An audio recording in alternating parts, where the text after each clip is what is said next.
Nandyal central wear house వద్ద గత 2-3 రోజులుగా పడిగాపులు కాస్తున్న జొన్న రైతులకు వైఎస్ఆర్ కాంగ్రెస్ పార్టీ యువజన విభాగం అండగా నిలిచింది.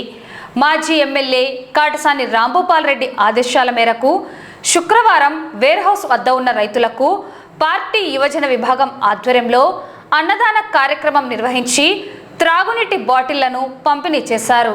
ఈ సందర్భంగా వైఎస్ఆర్సీపీ రాష్ట్ర యువజన జాయింట్ సెక్రటరీ పెసరవై శ్రీకాంత్ రెడ్డి మాట్లాడుతూ ఎండ తీవ్రతను సైతం లెక్క చేయకుండా తమ పంట దిగుబడులను అమ్ముకోవడానికి వచ్చి గత కొద్ది రోజులుగా వేచి చూస్తున్న రైతుల ఇబ్బందులను గమనించామన్నారు. సాటి రైతులుగా వారి ఆకలి కష్టాన్ని గుర్తించి వైసీపీ నంద్యాల జిల్లా అధ్యక్షుడు మాజీ ఎమ్మెల్యే కాటసాని రాంభూపాల్ రెడ్డి పిలుపు మేరకు ఈ సేవా కార్యక్రమాన్ని చేపట్టినట్లు తెలిపారు. వైఎస్ఆర్ కాంగ్రెస్ పార్టీ ఎల్లప్పుడూ రైతు పక్షపాతేనని, రైతాంగానికి ఎలాంటి కష్టం వచ్చినా అండగా ఉంటామని ఈ సందర్భంగా యువనేతలు స్పష్టం చేశారు. అన్నదానం చేసినందుకు గాను పలువురు రైతులు వైఎస్ఆర్సీపీ యువజన విభాగానికి కాటసాని రాంభూపాల్ రెడ్డికి కృతజ్ఞతలు తెలిపారు. ఈ కార్యక్రమంలో వైఎస్ఆర్సీపీ యువనేతలు సునీల్, సుమంత్ రెడ్డి, చంద్రశేఖర్ రెడ్డి, గుండం నాగేష్ రెడ్డి, జయప్రకాష్ రెడ్డి తదితరులు పాల్గొని రైతులకు స్వయంగా భోజనాలు వడ్డించారు.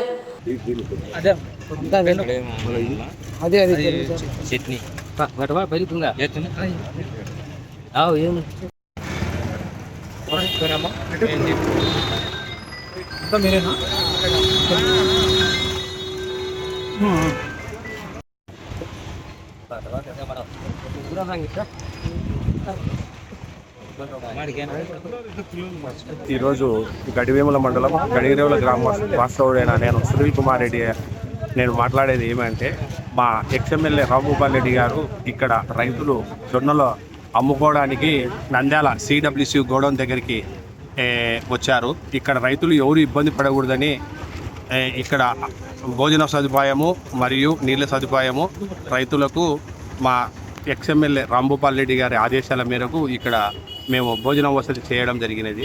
కానీ ఇక్కడ రైతుల కష్టాలు అసలు వర్ణనాతీతము.